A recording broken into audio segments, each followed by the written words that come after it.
We turn on our faucets and we automatically expect clean drinking water to come out, but that's not something we should take for granted. There's a lot that goes into this, and everything that happens in the watershed area makes a difference for better or worse. In Prince William County, the watershed for the Occoquan Reservoir, our public drinking water source, begins in the rural crescent and then flows through the county through the mid-county area.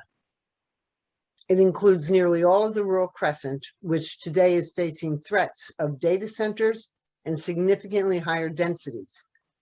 Fairfax Water is working really hard to protect our clean drinking water, the Occoquan Reservoir, and we are delighted to have them here today to tell us more about all that they are doing and to say thank you to them for protecting our drinking water.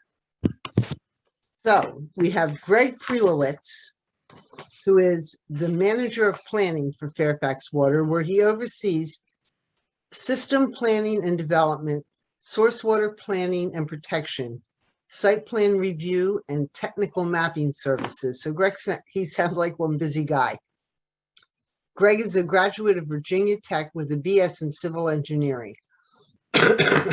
He also has an MS in civil and infrastructure engineering from George Mason University, and he's a registered professional engineer in Virginia. Greg has 25 years of experience in various water resources, environmental, and civil engineering areas, and he's worked for the past 18 years at Fairfax Water. We also are fortunate to have Nicki Bellezza. She's Fairfax Water's Watershed Protection Specialist. Nicki has been in this role since 2019. Previously, she was a watershed manager for Reston Association and a water quality extension agent for Penn State Cooperative Extension. Originally from Pittsburgh, Nicki received her master's degree in environmental science and management from Duquesne University and has been working on reservoirs since 2005. So thank you both. I feel very fortunate to have you both here to share all that you know. And I'm going to hand the program over to Greg. Thank you, Kim. I am going to share my screen.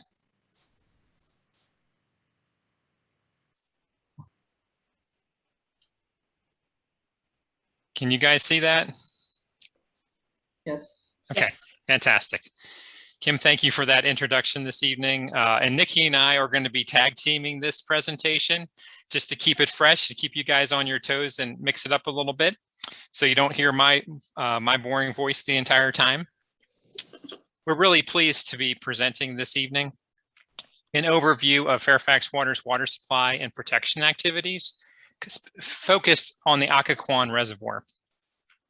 We really appreciate the Conservation Alliance taking the time to get different perspectives on watershed issues. We know that the County Board of Supervisors considering things, Occoquan Overlay District, Water Supply Overlay Districts, and we appreciate the time. And so we're going to present our perspective, knowing that there are other perspectives out there, and we congratulate you guys, appreciate you guys getting those different types of perspectives on different watershed programs. So without further ado, there we go. Here's what we're going to talk about. First of all, we'll start with an introduction, a little bit about Fairfax Water. We'll talk about the Occoquan Reservoir, one of our primary drinking water supplies. We'll talk about watershed protection, just some of the basic principles, knowing that your presentation next week by Dr. Souza will also talk more broadly about many different watershed protection types of strategies. We'll talk a little bit about some of the protection initiatives in the Occoquan. And we did want to hit on our water supply outreach grant program and those activities. We have, our board has funded several protection grant program activities with the Conservation Alliance in the past. And so I'm sure you're aware of this program, but we did want to take the opportunity to highlight it. And we did want to highlight an issue that is of increasing importance to Fairfax Water, which is the increasing impact of salinization, freshwater salinization on our water supply. And then we have some time, of course, this is really opportunity for questions and discussion. We'd be happy to follow up with answering your questions either tonight or in a follow-up session. So we're going to dive in and talk a little bit about our water supply sources. So just for your background, we are a drinking water utility only. So we are chartered under the Virginia Water and Wastewater Authorities Act. We were founded in 1957, and we do drinking water only. So in Fairfax County, the Department of Public Works and Environmental Services does the wastewater collection and treatment systems. And we're very focused on drinking water utility. We are a nonprofit utility. Okay, we have a board of directors that's appointed by the Fairfax County Board of Supervisors. And since our kind of humble founding in 1957 to provide a coordinated, centralized water system for Fairfax County, we have grown into much more of a regional entity. We do have nearly 2 million customers that are served either directly or indirectly by Fairfax Water.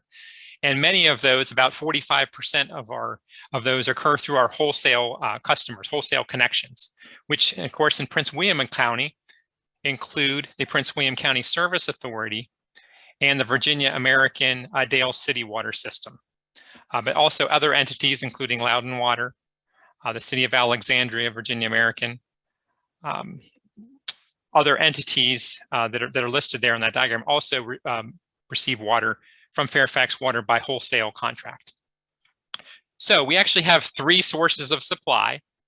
2 of them are from the Potomac River. That includes our Corvallis Water Treatment Plant, which is the largest waterworks in the Commonwealth of Virginia, which utilizes the Potomac River. Kind of the focus of our discussions tonight are our Griffith Water Treatment Plant, which utilizes the Occoquan Reservoir. And then we do purchase a smaller amount of water from the Washington Aqueduct Corps of Engineers, which also sources its supply from the Potomac River. So not the focus of tonight's discussion, but we do want, as our major water supply source, the Potomac River is much bigger watershed than the Potomac, or than the Occoquan, nearly 11,000 square miles upstream of our watershed. And that covers both 4 upstream states, Maryland, Virginia, West Virginia, Pennsylvania, and also the downstream District of Columbia. So we also have, while not the focus of our discussions tonight, we also have source water protection programs on the Potomac River, one of which our major activities is coordinated by the Interstate Commission on the Potomac River Basin, or the ICPRB. So a little bit more about the Potomac. It serves as the source for our Corvallis Water Treatment Plant, as I mentioned before, and also the Washington Aqueduct. And it, much like the Occoquan, some of the challenges are very similar, and some of them are a little bit different. But I did want to emphasize we have source water protection programs for both supply sources. So tonight's focus is really going to be on the Occoquan Reservoir. And so to provide more information about the Occoquan and cover the Occoquan a little more specifically, I'm going to turn it over to Nicki. Thank you, Greg. So this nice picture is of the Occoquan Reservoir. It has the ability to store 8.5 billion gallons of water. It's a concrete impoundment constructed in the late 1950s. And the watershed is smaller, like Greg mentioned. We're at 590 square miles. And a little more than half is forested, as you can see by the picture of all the trees. We have about 22% agriculture and 27% urban and developed, but those numbers are changing as land use changes. And the Occoquan Reservoir is impacted by urbanization. We have about 500,000 people living within our watershed. And this source serves our Griffith Water Treatment Plant. Essentially, we pipe this water to the Griffith Treatment Plant, which then it gets treated and distributed to all of those places on the map that Greg showed you. Occoquan also receives recycled treated wastewater from UOSA, the Upper Occoquan Service Authority. So we're unique in that we have that ability to have a sustainable, reliable source during droughts. And if you can look at the picture, on the right-hand side is Fairfax County, and on the left-hand side of the water is Prince William County. So the reservoir serves as the border between the two counties. And on the right-hand side in Fairfax County, majority of the shoreline is protected parkland. So you'll notice there aren't very many houses on the Fairfax County side directly adjacent to the main stem of the reservoir. It's mostly parkland. On the Prince William side, we have single family homes, we have Lake Ridge planned community, we have many different owners along the reservoir. And next I'm going to talk about non-point source pollution in the Occoquan Reservoir. So what is non-point source pollution? It is pollution that occurs as a result of runoff. So essentially when it rains or melted snow moves over and through the ground, it picks up whatever is there and it assimilates any pollutants it comes in contact with. So we're talking about fertilizers, herbicides, insecticides from ag lands, but also residential lands. So if you're living in a place like where I live, or walk the dog, I see the little true green signs all over. So there are a lot of chemical applications to individual lawns happening. But also non-point source pollution is looking at oil, grease, toxic chemicals from urban runoff. So that oily sheen on the puddle you might see as a result of a car with a leaking oil in a parking lot, that water eventually washes off, carrying that petroleum product with it to the nearest stream. Non-point source pollution is also in the form of sediment. It could be from improperly managed construction sites or agricultural lands, crop and forest lands, or eroding stream banks. So we also have bacteria and nutrients from livestock, pet waste, and faulty septic systems. So if you've ever been in the water or ever tested water after a rain event, you'll notice that there's a spike in bacteria. So that is also part of the non-point source pollution. And road salts. So as communities develop and you have increases in roads, in the winter time, if it snows, you want to make sure that those roads are safe for people to travel on, which means we add salt to them. So that road salt is also considered a non-point source pollution, in addition to heavy metals. So non-point source pollution is widespread and it's difficult to control because it comes from so many different places. And those pollutants can have harmful effects to our drinking water supply, also to recreation and the fisheries and the wildlife. And if you look at the graphic, the EPA put this together to show non-point source pollution doesn't come from just one place. There's all kinds of different land uses that contribute, and they all eventually end up in the closest waterway. And according to EPA, to protect surface and groundwater quality, urban development and related activities must be guided by plans to limit runoff and reduce pollutant loadings. So that's kind of important. Let's keep that in the back of our head. So plan to limit runoff. How do we do that?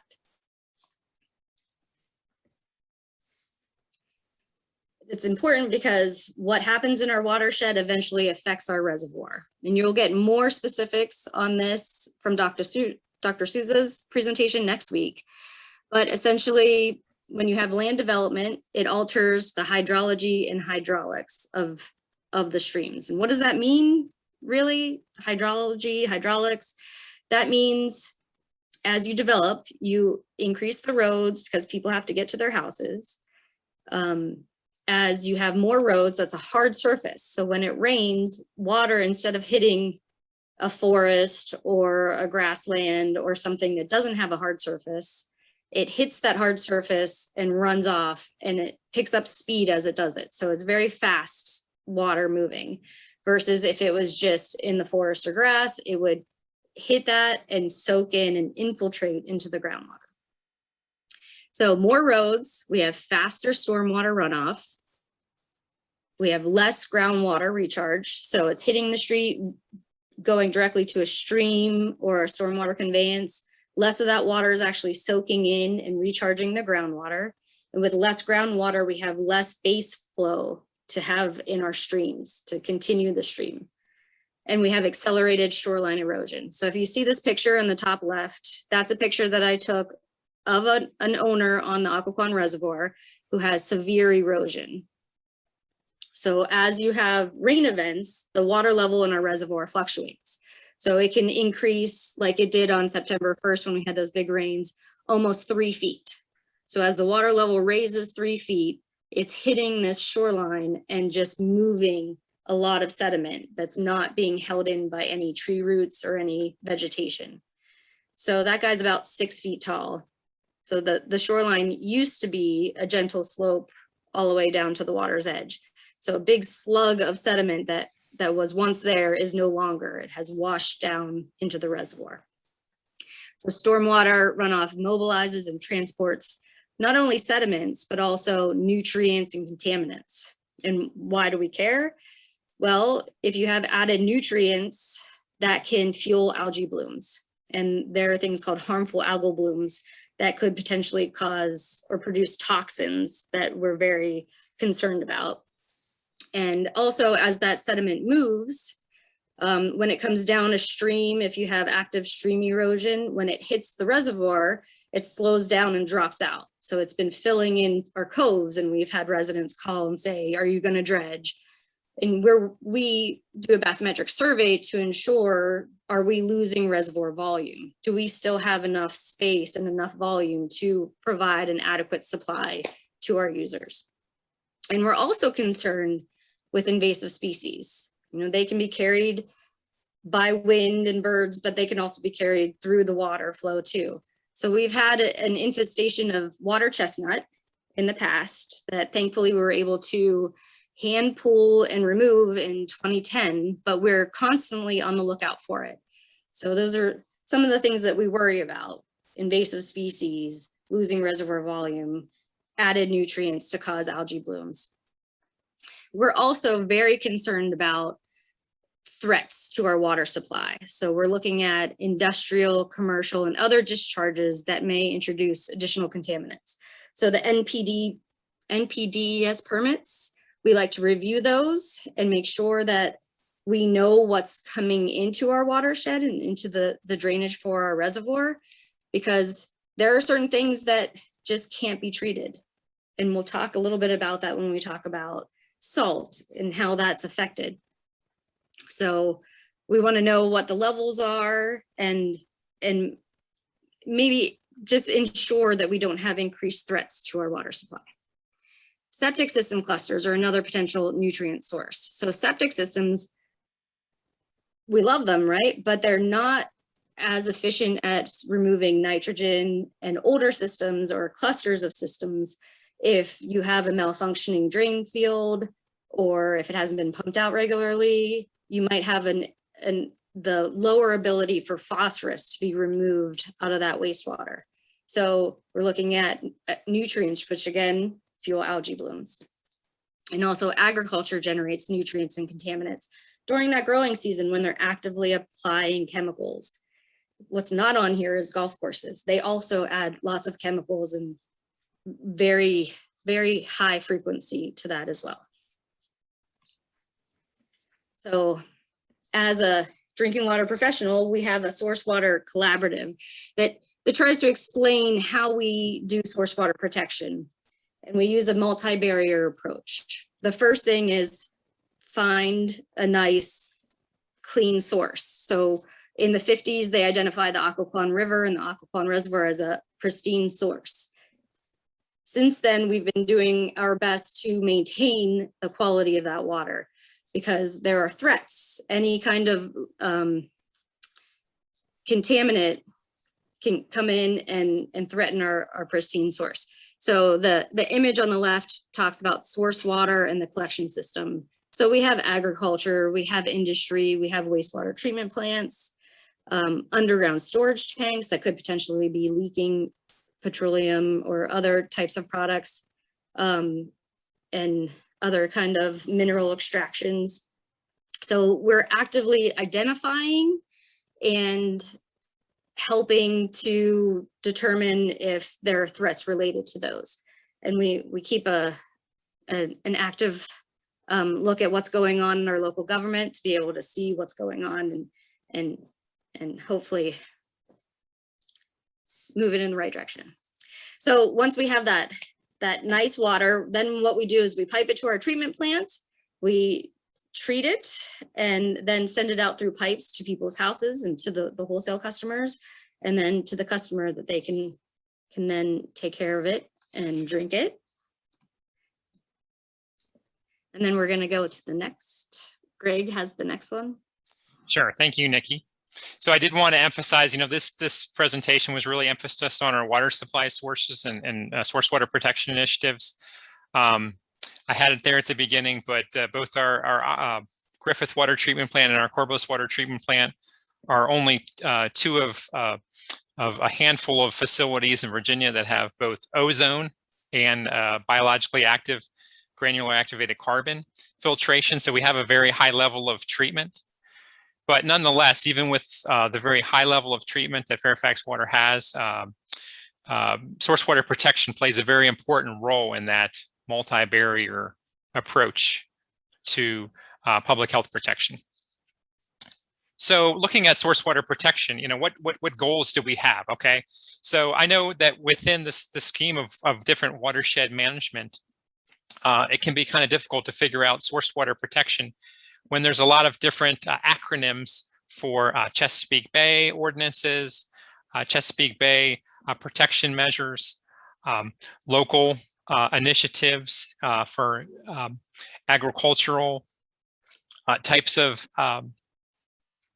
best management practices, urban stormwater best management practices, stream rehabilitation.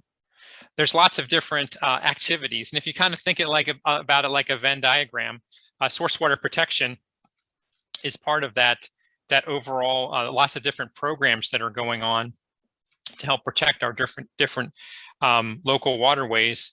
And, the goal is really to provide that highest level in that multi-barrier approach to ensuring public health and a sustainable communities.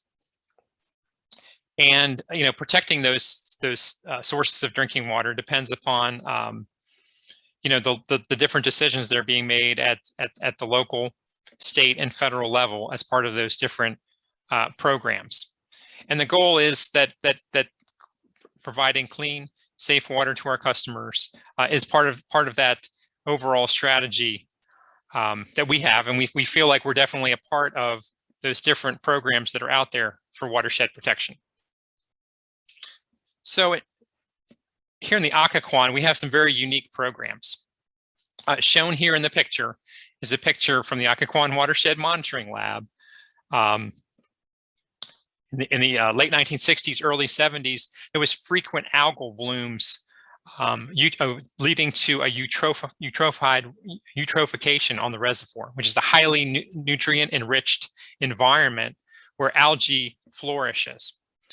And as a result of this, this was just a decade or so after the Occoquan Reservoir itself, the high dam, was constructed and put into service as a water supply. So this was this was troubling to, the folks in the region. And the State Water Control Board put together implemented a policy for waste treatment and water quality management in the Occoquan watershed in 1971. And that was really a groundbreaking policy that established requirements for very high level wastewater treatment. And so this essentially, for this region, formed the Upper Occoquan Service Authority, a very high level wastewater treatment plant located in Centerville, right on the Fairfax-Prince William County border. And that facility was put into service in 1978, replaced several older wastewater treatment plants with a much higher level of treatment.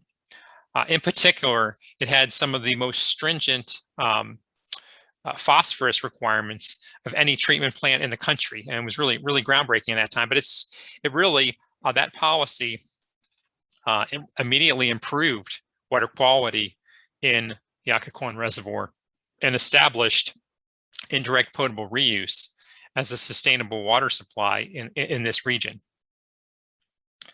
One of the other bullets I missed is the Occoquan Watershed Monitoring Lab. I've got another slide on that, but the policy also established an independent entity established by Virginia Tech to provide a monitoring, long-term water quality monitoring of the Occoquan watershed and reservoir.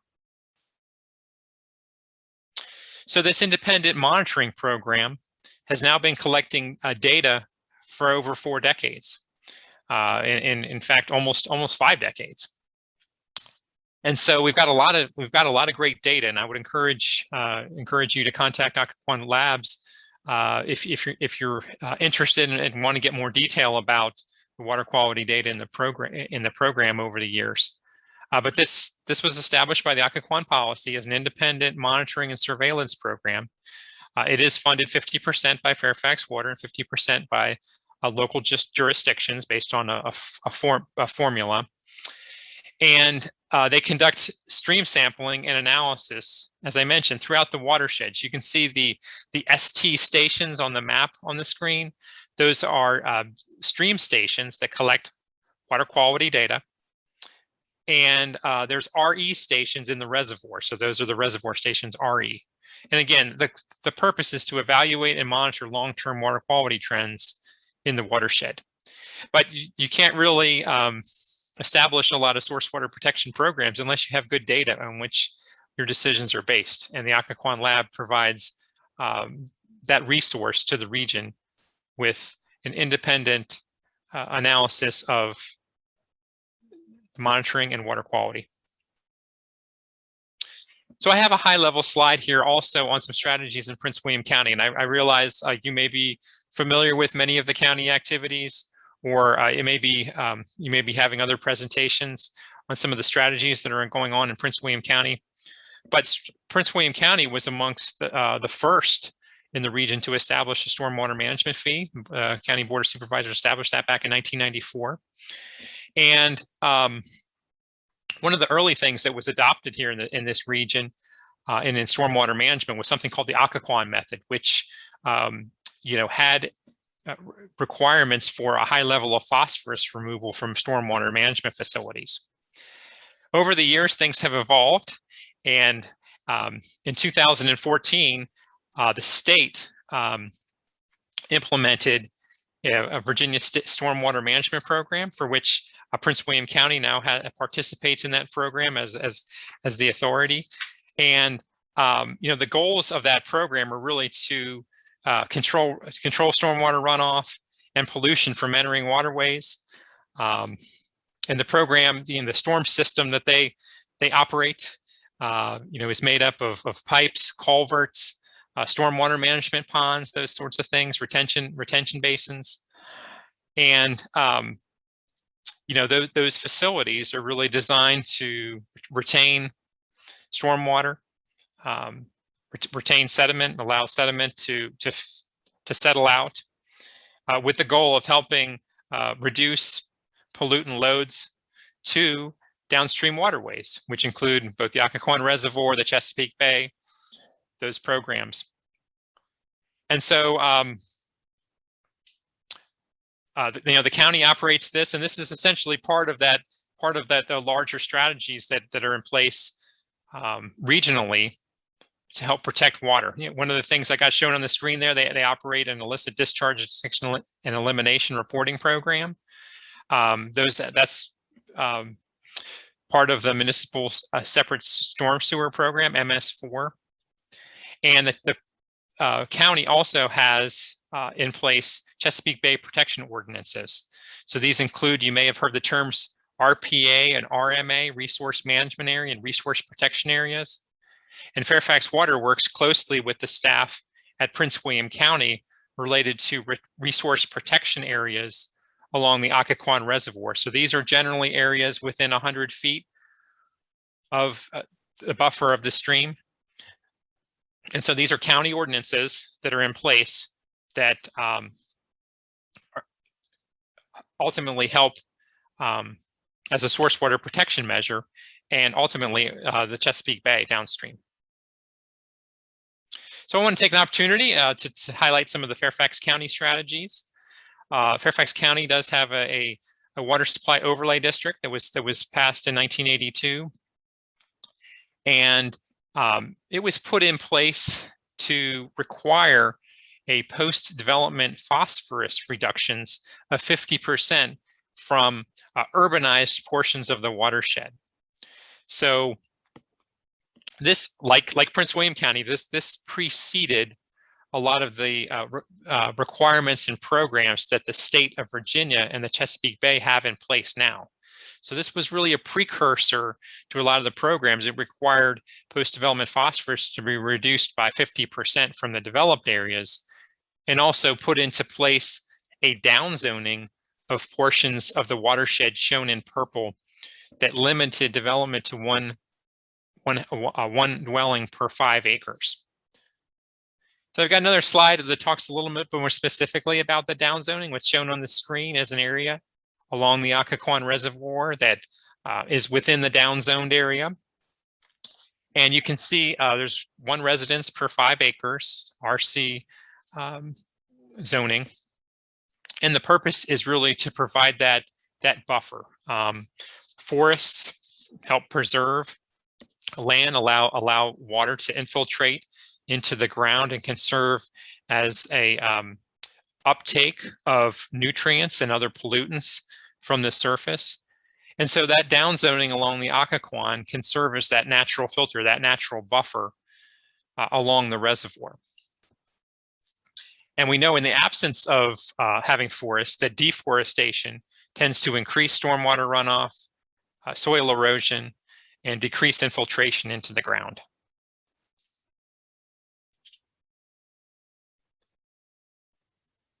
There's a couple of different slides that show the 1 acre per 1 home per 5 acres. It can take on different shapes and sizes, but the overall idea is to preserve forest land.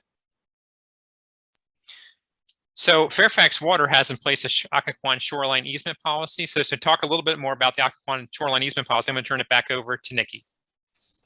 Thanks, Greg. So the shoreline easement, when the reservoir was created, before the dam was created, the land to be flooded was purchased, and an easement was recorded on the land adjacent to the water's edge.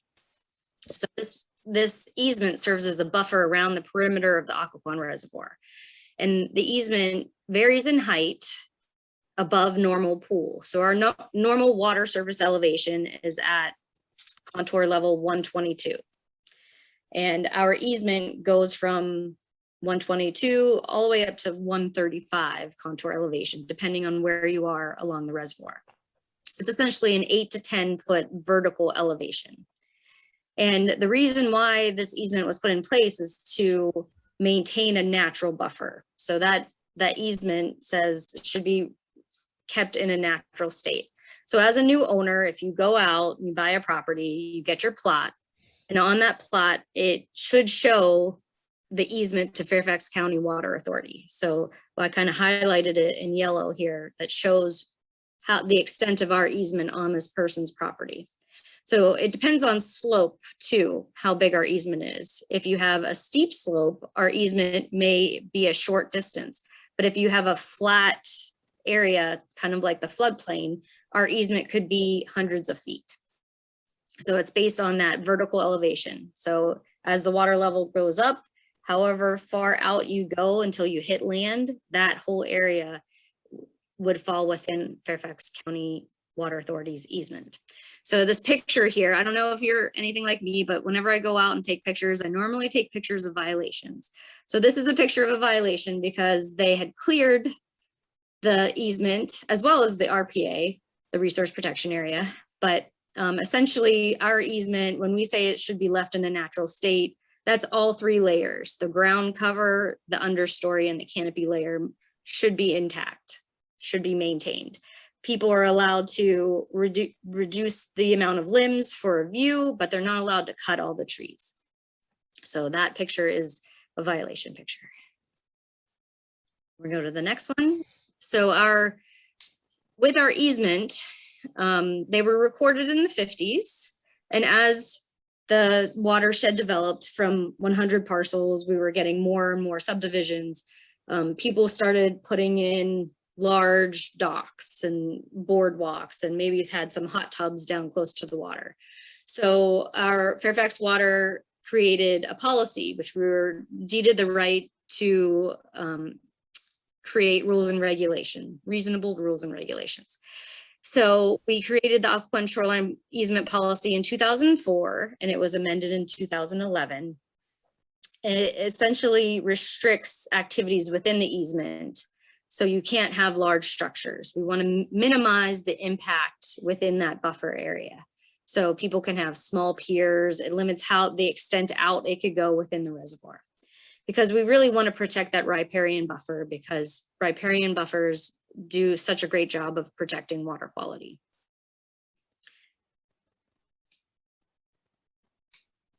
So our easement, as I said before, is a vertical elevation, so it varies within the distance from the water's edge. But our policy works in conjunction with the County Chesapeake Bay Preservation Act, the resource protection areas, which is 100 feet from the water's edge landward. So this picture is a perfect picture of our easement, which is completely buffered. It has all different layers of the canopy. And this is very helpful because it protects the stream and the shoreline. It protects the water quality, it reduces erosion, and it provides wildlife habitat. And people ask us, what do you do if a tree falls? And I say, that's great for fish habitat.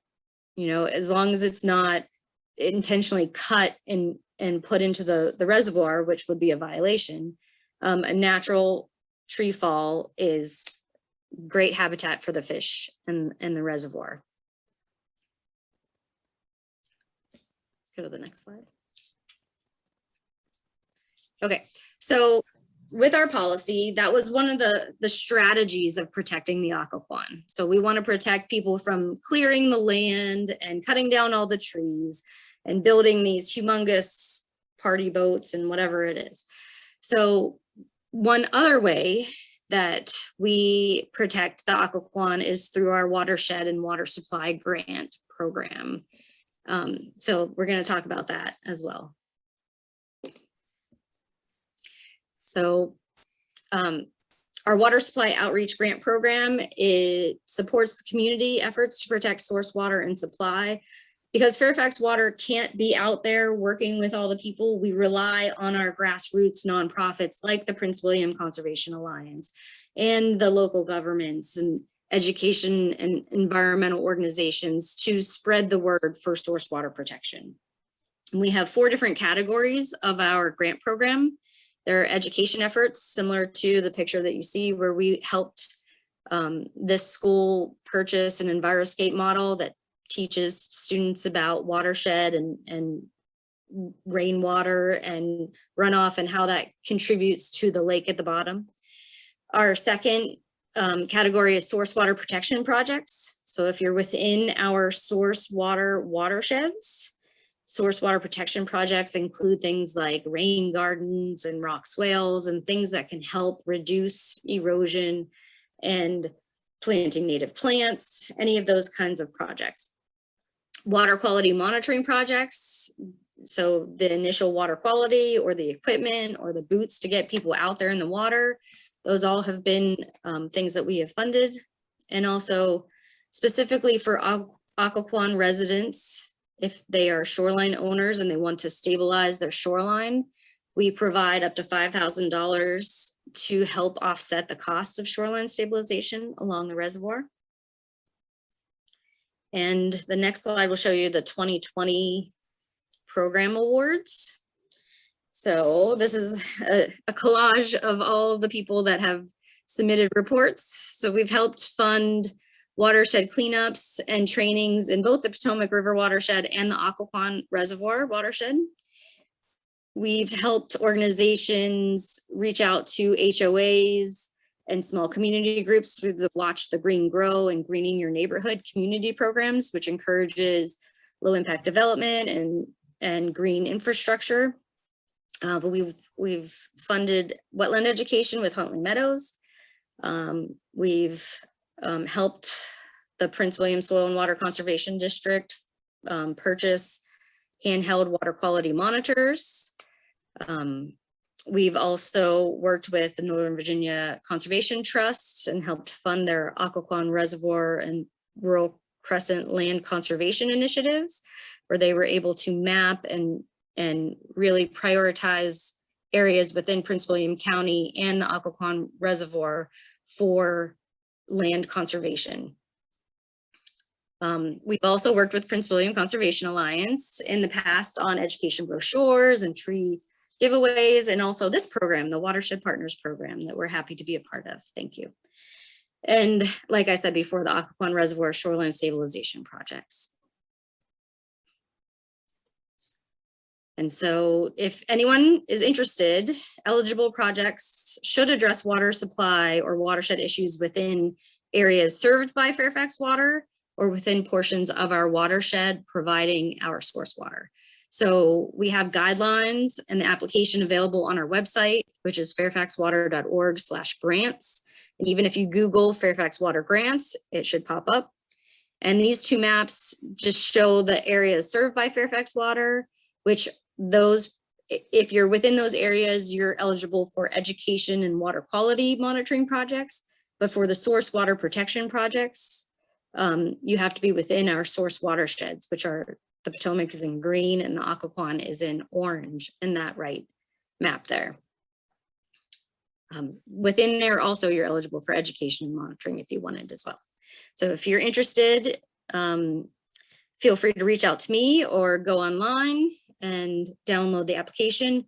Our grant program opens mid-January and the deadline for applications is usually around May 15th. So be on the lookout. If you're interested and want to be on the distribution list for the announcement, give me an email, shoot me an email, or have Kim shoot me an email on your behalf, and I can put you on the list. Thank you, Nikki. I just wanted Nikki to highlight our program. We know that the Conservation Alliance is familiar with our program, but I've been with Fairfax Water for 18 years, and I'm pretty safe to venture. We've done more projects in Prince William than probably any other jurisdiction. So we really want to get the word out and continue the great work. We realize it's not a high dollar amount, but it is something that we can that really gets to the community, and it's a little more visible than a lot of the more programmatic source water protection activities that staff, Nikki and I, are involved in as staff. So just want to take that opportunity. So one of the final issues I wanted to hit on tonight is about freshwater salinization and its impact on drinking water supply. So salt in drinking water sources and in our streams, in our rivers, and our lakes, it's an increasing issue both regionally and nationally. And so what's shown here on the screen is a USGS, US Geological Survey, study of chloride trends in areas around the country. And they've been seeing, the USGS is documenting long-term trends, increasing chlorides and salinization in streams. And so there are several different types of chlorides that are used, but very common in use is both as a road salt for driving purposes, but also very common in modern life: sodium chloride, magnesium chloride, calcium chloride, and different types of bromide salts. And salts, even though Fairfax Water has very high level of treatment, we have, as I mentioned before, ozone and granular activated carbon, like vast majority of other municipal types of water treatment. It's really not designed to remove salts from the water, typically not removed in a typical water treatment process. So what does the US EPA say about sodium in drinking water supply? Well, there is no national standard for sodium. Many of you have probably visited other areas, parts of the country. You go to the beach, you may notice that the drinking water is a little more salty than it is here in the Northern Virginia. Well, the US EPA has an advisory. So it's not a regulatory standard, but they have an advisory for sodium. And that says that there's a health-based value of 20 milligrams per liter for individuals who are on a 500 milligram per day restricted sodium diet. But that is a fairly severely restricted sodium diet, but nonetheless, it's a drinking water advisory table. That's from US EPA's 2018 Drinking Water Standards and Advisory report. So what does it look like here in the Occoquan? What do our raw water values from the Occoquan look like? These are monthly values taken at our Occoquan raw water, the supply intake for the reservoir, shown from 1980 till over the past 4 decades. And so you can see that over time, the long-term trend line, that's an Excel trend line shown in red of the data. You can see that over time we've, coincident with the increase in urbanization in the Occoquan, we have seen increases in the sodium levels at our intake, to the point where we have spikes. Seasonally, we have spikes above the EPA health advisory level, and oftentimes above the taste threshold. The taste threshold is about 30 to 60 milligrams per liter, depending upon the individual, how sensitive they are to sodium and salt. So what is Fairfax Water's strategy to deal with this? Fairfax Water is a downstream entity. We're a utility. We don't have regulatory authority for the watershed, but nonetheless, we recognize this is kind of a generational issue for the region. And so we've created a SALT team. We have really ramped up community education. We're tracking the issue and evaluating regulatory and legislative changes. We're conducting and involving ourselves in research activities, trying to serve as a leader in supporting regional initiatives to reduce salt loadings to our streams. We're monitoring the impacts on Fairfax Water's system. And then finally, we're talking about here tonight, source water protection activities. We are enhancing our source water protection activities to focus on sources of salt. So here are some of the highlights from our outreach strategy, education strategy. I'm going to turn this over to Nicki actually to talk about this one. Thanks. So we have a comic book series that talks about water, and we did one book specifically for salt impacts, and it takes 2 kids underwater, and it talks about how salt is affecting what lives under the water. So it's great. It's geared for elementary and middle school students, and it's available on our website. And it follows our Water Ninja series. It's great. Our public outreach, we do experiments that use spinach and salt. So it shows a demonstration of spinach and water and spinach with water. And once you add salt, what happens as the plant starts breaking down because of the added salt. And it's a nice visual, and students really get it. Kids get it really quickly. We also have information in our newsletter that goes out to our customers about being winter salt smart.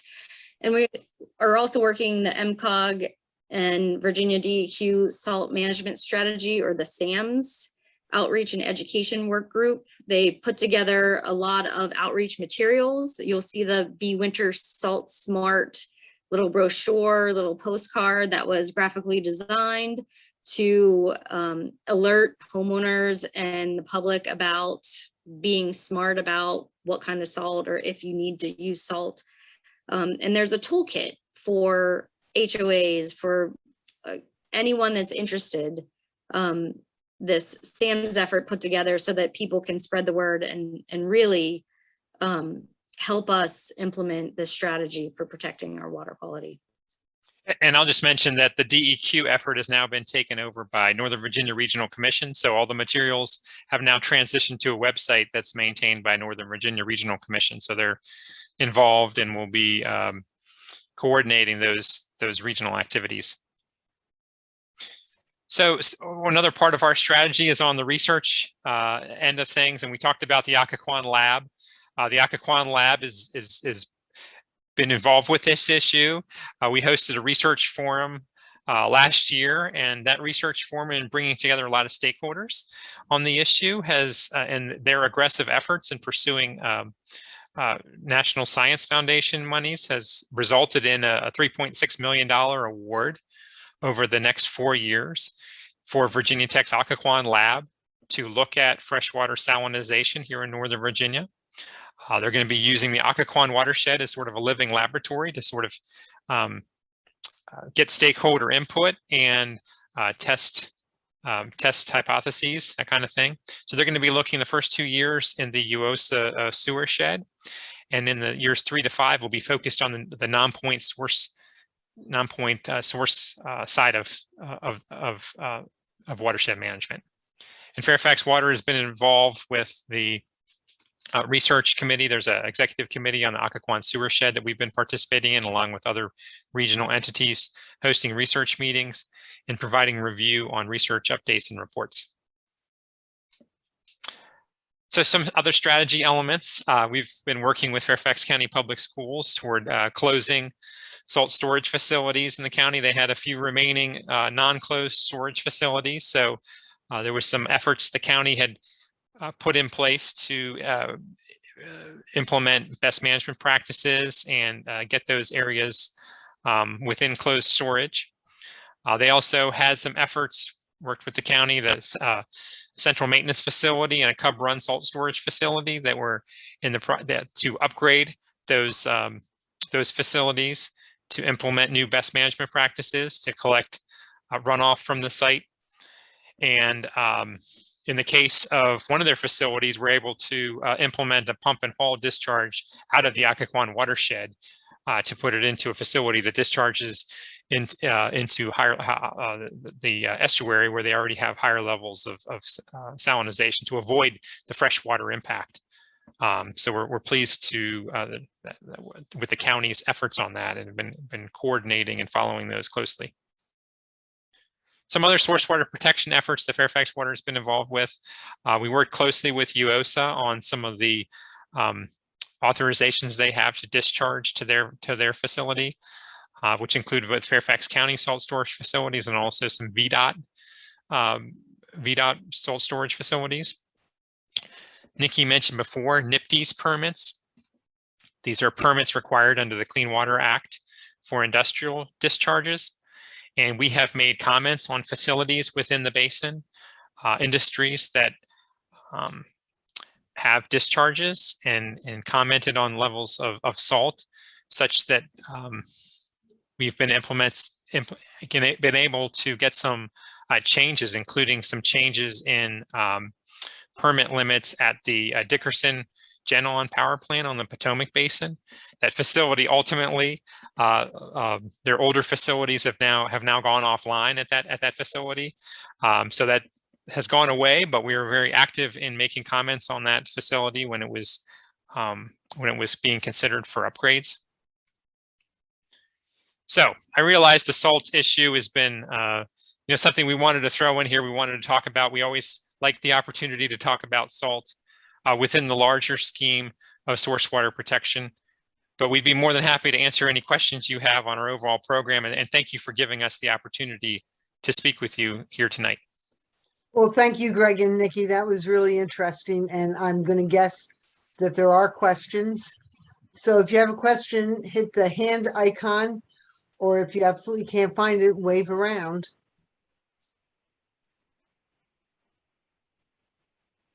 Anybody? Sharon Sharon. raised. I do have a question. and it's simple because I'm simple. So let's talk about this 1 house per 1 acre along waterfront. We Oh, don't. wait a second, Greg, you could stop sharing your screen now. And then we can see each other. I'm sorry, Okay. Sharon. No problem. So here's 1 house per 5 acres. That's, what you'd like to have again along a watershed. Well, we have a situation in one portion of this county where close to 200 houses are going in that will be using these pumps and taking water from you all in Fairfax and whatever. But they sit behind homes that are on the downside of them. They sit below them, down a ridge, and be underwater, below the water, of houses that have been here for 20 years that are on wells. So what happens to all this treated water that is sprayed in their driveways and in their grass, and that comes down into my well? I don't want treated water. That's why I have a well. How do we control that? How do we keep all this runoff from this housing area that's going in and these builders that are destroying this entire hillside, from destroying that water and then eventually destroying our wells? And there's lots of us. That's a little bit out of the Fairfax Water range, I think, but do you have a comment, Greg or Nikki? I agree, Kim. I think that's going to be difficult for us to evaluate. We're focused on drinking water source protection and our drinking water supply. I would say that that might be a question for one of your other speakers at another time, maybe Dr. Souza next week. But I'd have to say, that there's not a one size fits all approach. I think for different types of, we talked about different types of activities, agricultural, urban development, where you have, sewered, you have septic, the strategies have to be employed for the different types of land uses that you have and the different types of areas within your watershed. And see, I don't think that our extended strategy for this county includes that kind of detail, that level of detail. Okay, but let's move on from that because I don't think we're going to get an answer here. I don't I'm either. sorry to say, Sharon. We can figure out where to ask that question. Okay. We have a question from Charlie who wants to know, will you want to ask it yourself, Charlie? Or I'll read it.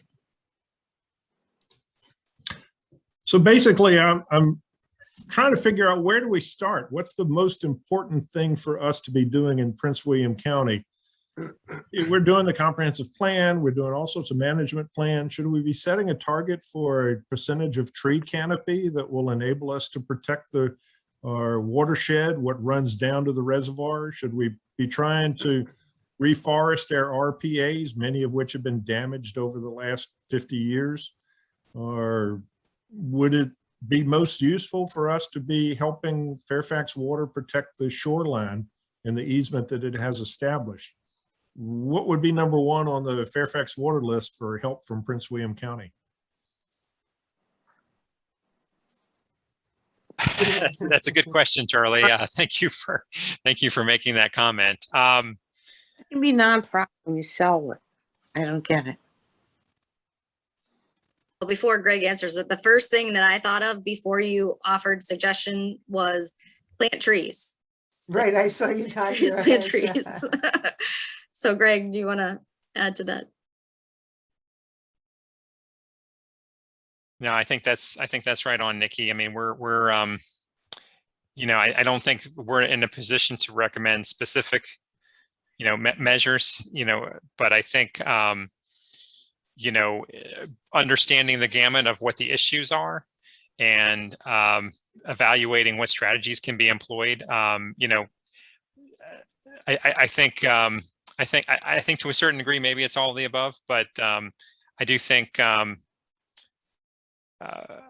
maybe evaluating each specific issue and figuring out what, you know, your role in it is something that you know, we would encourage.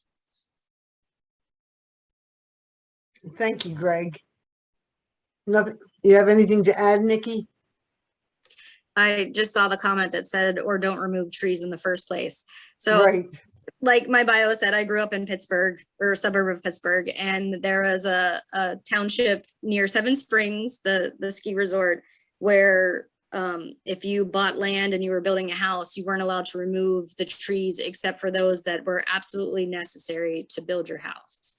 Similar to Hilton Head, which we talked about. right. So, you know, it all comes together. Even working in Reston, we're a tree city and planned community, and they preserve the forested stream valleys before stormwater management, you know, so they were restoring streams because they were completely blown out. But the goal of, you know, watching your stormwater, not allowing the streams to be blown out in the first place, trying to develop and mimic what was there pre-development with your stormwater runoff rates, you know, everything you hear about in these presentations, you know, like increase infiltration, best management practices. As long as we keep promoting and seeing it done, I think that's the way to go. And trees are our friends. They are, thank you. And I have seen houses being built in Hilton Head, and it's amazing how little space around the house needs to be cleared for that to happen. Anybody else? Kim, I actually have a question, sort of a comment and a question. First of all, for Nikki, I bet not too many people here have ever been to Kennywood multiple times, but I have. So I just want you to know.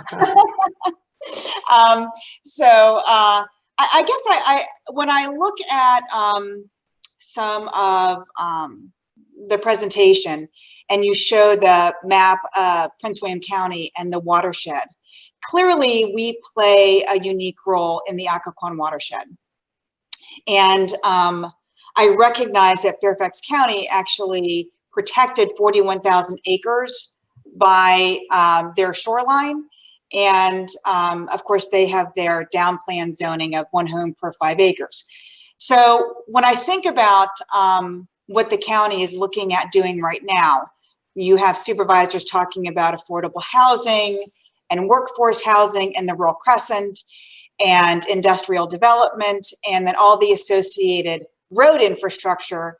You're looking at thousands of acres being lost to development. So I know that you I felt like you sort of added salt on like it was, I don't know, it's interesting because I really think a lot of this discussion was about the impacts of salt on healthy drinking water. And so what I'm curious to have a better understanding is if this board did indeed rezone a lot of the rural crescent to high density housing and industrial development and the associated road infrastructure, what impacts do you think that would have on these concerns? One, the health of the drinking water, and also the financial impact to desalinate the water. Can you maybe, and I'll go mute, if you could maybe address that?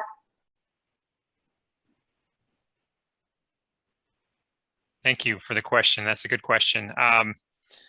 Well, you know, ultimately, this is a generational issue on the salt. And so, you know, if we don't take some action to reverse the trends that are out there, you know, the next generation will face potential costs to try to remove that salt. I mean, there are different types of strategies. I think in terms of, you know, we're not here to advocate for any particular, you know, land use. But I will, you know, the educational piece is that there are different types of strategies in terms of planning and design and those types of things for urbanized areas, downzoned areas. I mean, there's different strategies that can be employed for different areas, and so it's really more of the toolbox that's out there available, and how can some of these factors like increased salt and freshwater salinization of our streams, how can that be factored into the overall plan? I'm not here to advocate for any particular strategy, but realizing just awareness of the issue, and that there are different types of strategies that can be employed to help, minimize impervious areas, those sorts of things. Would you say that most of Fairfax County's watershed for the Occoquan is not developed, or would you say that, I guess I'm trying to get a clear picture of what the strategies have been Fairfax for the Occoquan watershed that you all have? Would you say most? I mean, in Fairfax County, I mean, one of the things about the downzoned area is some of the tributaries. They have, the county has assessed every mile of stream in the county, and the streams in the downzoned area are amongst the most pristine, highest quality in the county. So that's from county staff. They've indicated that. So it is a protection strategy, and based on that data, would appear to be fairly successful in helping to protect stream water quality. Okay, thank you. Thank you. Adele. I just wanted to add to what Greg responded on the salt issue and other things. In general, we find that I'm part of the Occoquan lab. So in general, we find that concentrations of pollutants is far lower in the southern part of the watershed where the Cub Run area is, which is mainly still fairly forested. The Quantico Naval Base is partly on it. And so that indicates to you very clearly that, even the salt concentrations there are far lower than up in the urbanized areas in the streams. So it very clearly indicates the impact of salts. Now, salts in water, drinking water is one thing, but they are insidious. It's not just your taste problem. Eventually, if you get to salt levels that you find sometimes in the Midwest, 120 to 150 to 200 milligrams per liter, you're going to have a major impact on your vegetation. Salt tolerant plants are not necessarily all the native plants out here are salt tolerant, and things like that. So you're also going to have problems with the soils. Salts will exchange and release things from the soil in preference to being absorbed on it. So it goes beyond simply a taste issue or a issue for somebody who's on a low salt diet. It's a much wider issue. Of course, the simplest thing that we all can do about salt is to, how should I say, cut back on eating a lot of it. You go to a fast food restaurant, you see salt being used very liberally. How many soups do you drink, and see how much salt is in it? So that is one thing that is something that anybody can do anytime. Just reduce your salt intake. Within about 2 weeks, you get so used to lower salt that when you have a high salt thing, you feel like throwing up. So that's kind of a drastic way to put it. But there are some of these strategies that are very effective, and on a personal level, you can make those decisions and help others keep to that. And I'll just mention that the Virginia DEQ salt management. Thank you, Adil. For those, I think most folks know Dr. Godrich, but he's the co-director of the Occoquan Watershed Monitoring Lab, which I had one of the slides on. But I did want to mention that the Virginia DEQ management strategy, the toolkit that has been put together that I mentioned in that one slide, is a really great resource for the region. And I think over the next many years is going to help guide things in the region. But I will mention that Virginia DEQ salt management strategy was initiated by a TMDL, or total maximum daily load, for chloride in the Acatee Creek watershed in Fairfax County. So that The TMDL is required because the stream, Accoquan Creek, it does not meet water quality standards for chloride. So the Accoquan Creek is fairly heavily urbanized. And so Virginia DEQ, took this potential, opportunity for a management and to meeting the TMDL to broaden this out to the entire Northern Virginia region. So I think this is a real opportunity, but obviously if you had increased urbanization to the degree with which you do within the Accoquan Creek watershed, you're likely to see water quality values above the chloride standards and the potential for that type of action to occur in other streams across the region. Thank you. Anybody else? I'm looking for hands. It's your chance.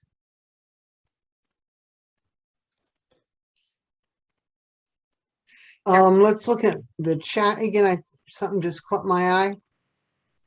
Oh, it appears salt on the roads is a major source. Is that correct?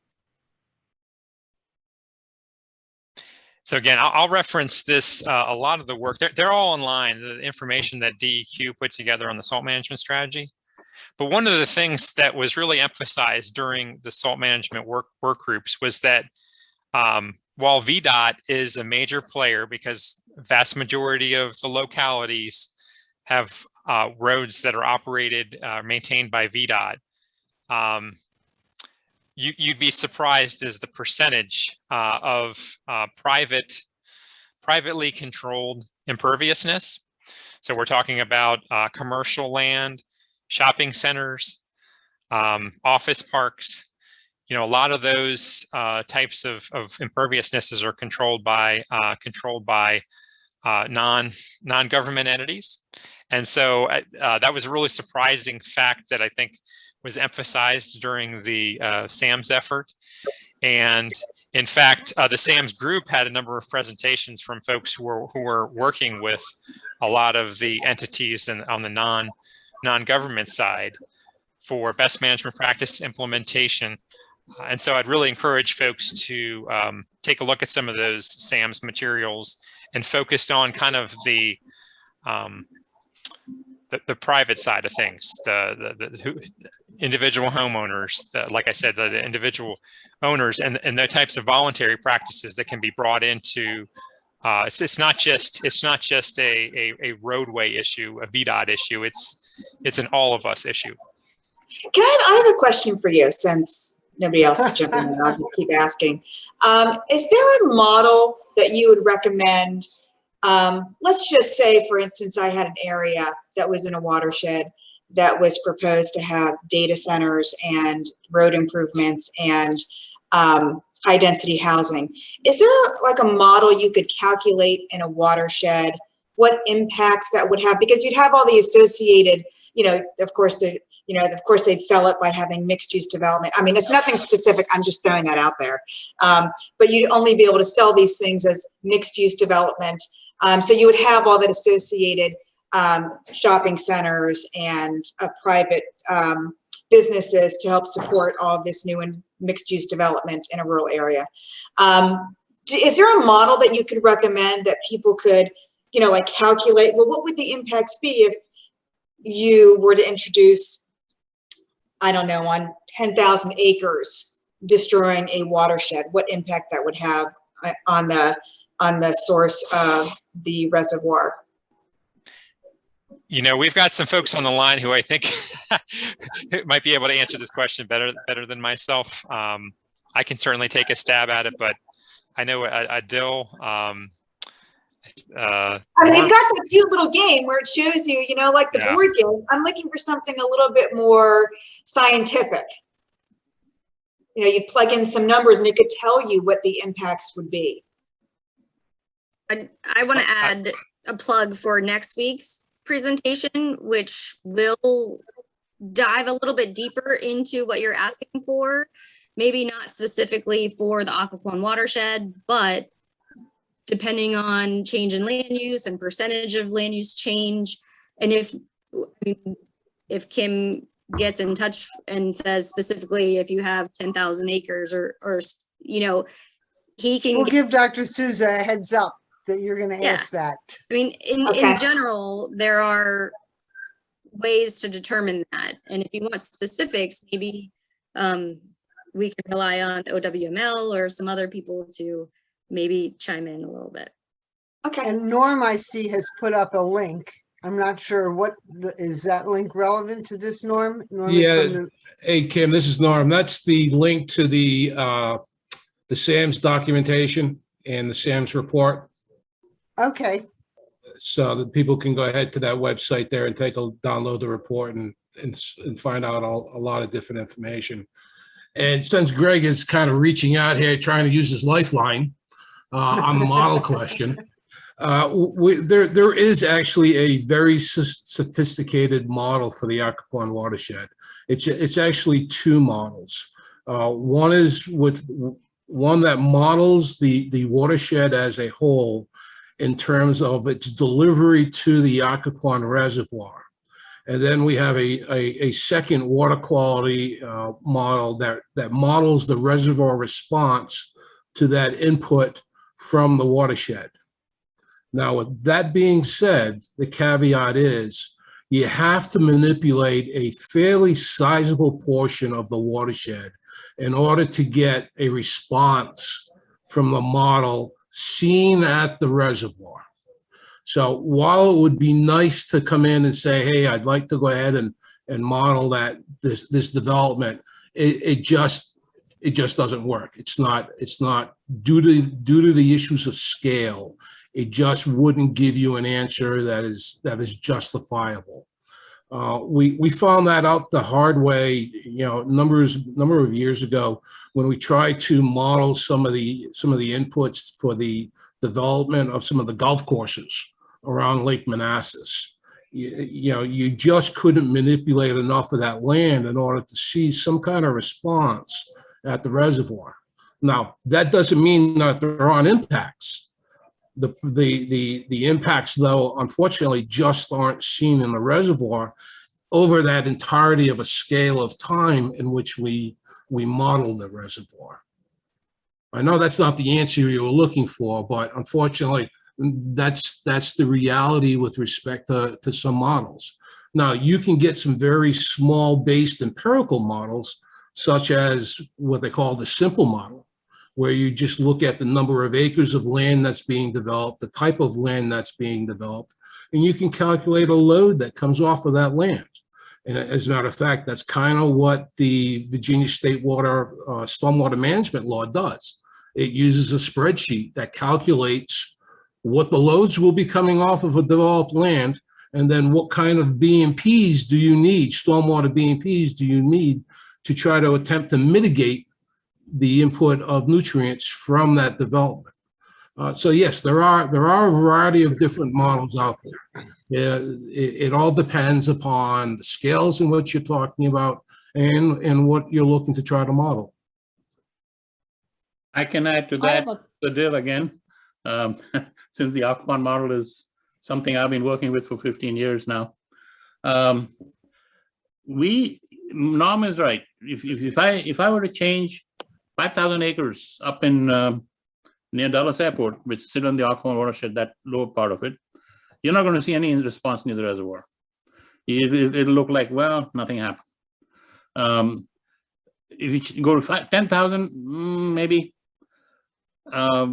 larger areas would give a better response. Now, if that were right next to the reservoir, you may still not see much of a response. It all depends. Now, having said that, years ago, we had taken, one of my PhD students had developed taken the Occoquan model and developed a website application where you could go in and circle a land use area and change the land use to whatever you wanted. And it would then compute the difference in pollutant export at a local level right there. So over there in a short distance, you could tell, yeah, there is a difference. So if I were to look at that 10,000 acres that you were talking about, before and after you change the type of land use, you could get a number from the same large scale model that we're talking about. However, a better use is to have a smaller scale model which can actually look at those numbers. Reason for this is the model currently has the smallest area that you have to look at, the segment size as we call it, is about 2.5 square miles.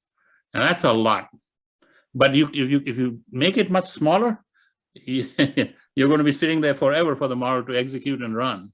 So, you could grow old before it gives you any results. So there's a trade-off between the size and what you want. So for a smaller area, you need smaller, more localized sort of models. Now, that effort I told you about didn't go anywhere eventually because there wasn't any funding to keep it going and come up with something more sophisticated. But the answer is not completely yes, you can do it. Yes, you can do it. How accurate a number do you want? That's another question. There are many rules of thumb, and many of the simpler models will give you a reasonable number. Now, when you say reasonable, remember with modeling, if you're within plus or minus 20%, you're doing great. Most models will say plus or minus 20%, that's excellent. Many people in modeling will even accept anything plus or minus 50%. But for most of us, that sounds like a lot. But again, that's just the state of the art and how you use it and what equations you use and what assumptions you use. Anyway, I didn't want to get into a modeling class here. I have a question, Kim. Yeah, Karen, can I be with you in 1 second? After I pick up Madden, is there anything you want to add to your comment about salt in the summer?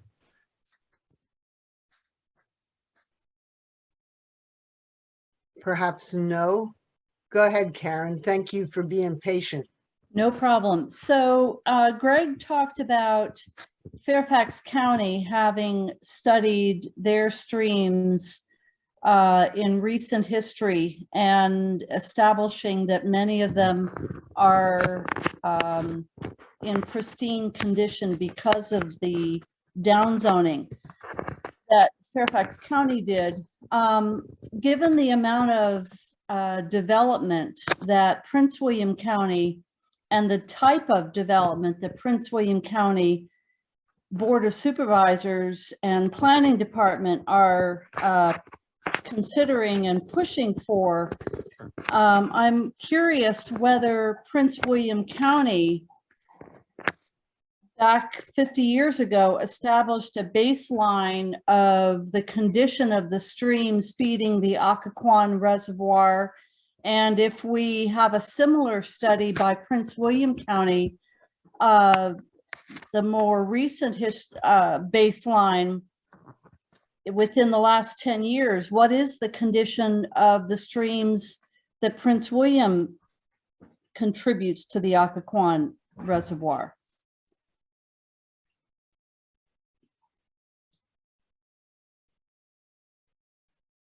Can Greg or Nicki speak to that? I'll take a stab. So let me say I'm not an expert on the streams in Fairfax County. The Fairfax County Public Works and Environmental Services has done stream studies to assess a baseline assessment from which they developed their watershed management plans, and I think that included biological assessments of all streams in the county.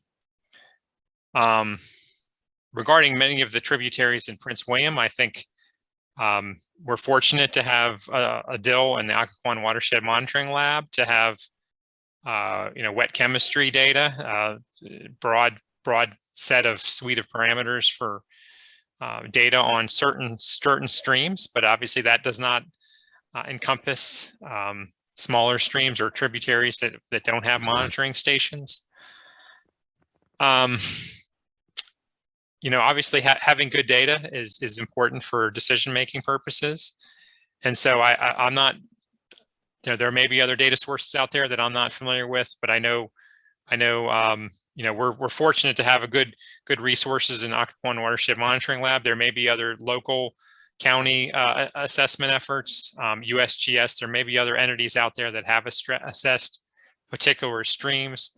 And So I would probably defer to others in terms of a sort of baseline assessment for what data might be out there on.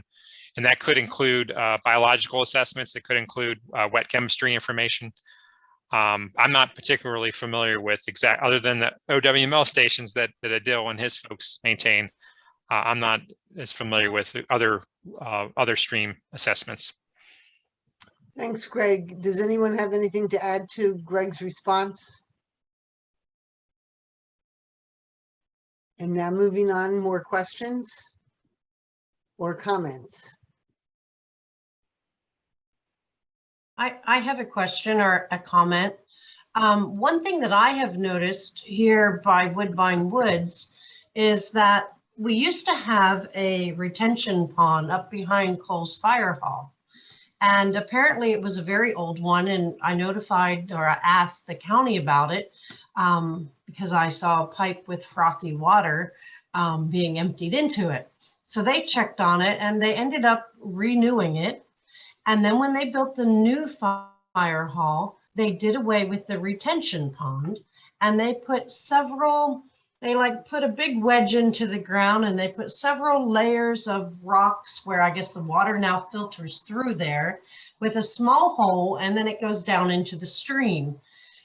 Since that has happened, now when we have severe rainfalls, our stream, it overflows, and instead of shooting just through the culverts, it runs up along the road and has actually collapsed several culverts in the neighborhood. And I'm not sure if something like that could be a reason for increased salt in the system because the water's flowing faster. It's now going closer to the road to the point where it's like washed the gravel from next to the road into what was the ditch along the road.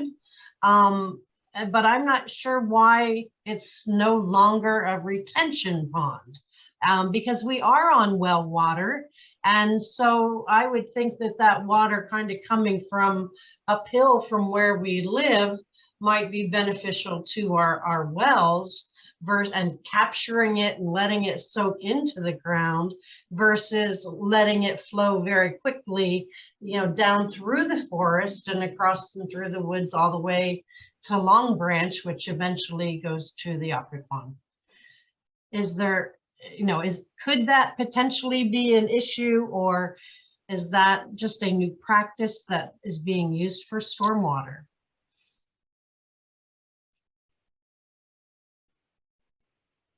I would say without knowing more details, it probably is undersized, and maybe you should contact the county to have them come out and investigate.